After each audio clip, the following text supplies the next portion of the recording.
Hi, my name's Benjamin, and I'm a movie addict.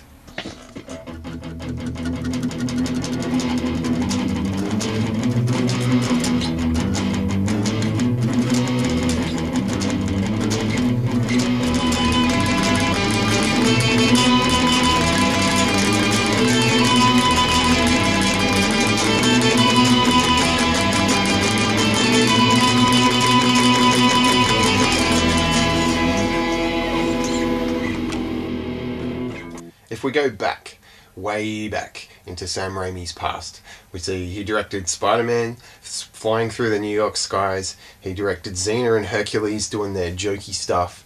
Way back before all that, he made The Evil Dead. The first Evil Dead movie I saw was number 3, Army of Darkness, and it wasn't until I started watching it that I realised it was even a third film. I just thought it was some new movie, Army of Darkness, with clay animation skeletons in it. Evil Dead 3 is pretty much just a comedy fantasy movie. Evil Dead 2 is kind of a horror comedy. It's disgusting, but it's still lighthearted and fun. But The Evil Dead, the first film, definitely has creepy elements to it. The storyline is a bunch of kids get in the car and go off to stay in a shack out in the middle of nowhere. Party down, yeah, haha! And in the cellar they find the book of the dead. It's bound in human flesh, but the inside basically just looks like a bunch of tattoo designs. Along with the book they find a tape recording of this explorer academic guy who's been studying the Book of the Dead, and they listen to the tape, and on the tape there's this kind of evil chant, and it somehow calls forth these evil spirits. Shut it up!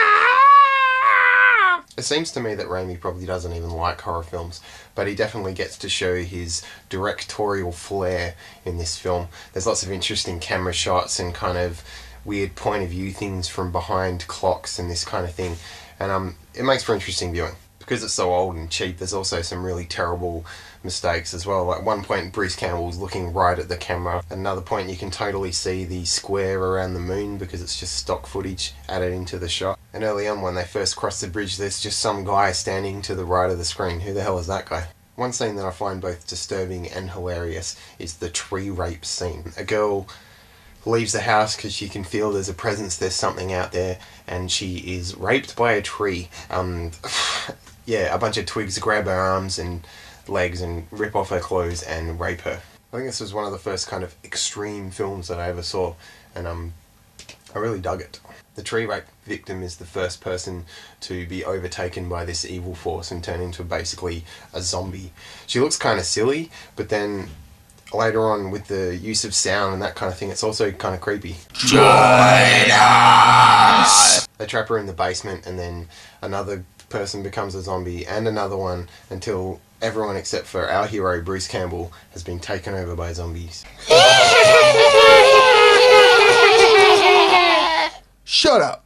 There's lots of gore and really ugly looking makeup, but I think it's the audio of the thing that really helps it to be a bit creepy and not just stupid fun. For God's sake, what happened to her eyes? The film ends with all of the zombie bodies kind of decaying in this weird, strangely good claymation.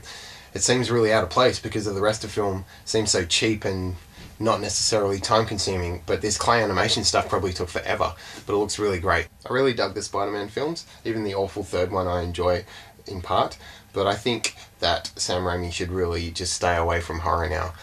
The Evil Dead was some freakishly fluky scary horror film just because of the budget and the time and whatever.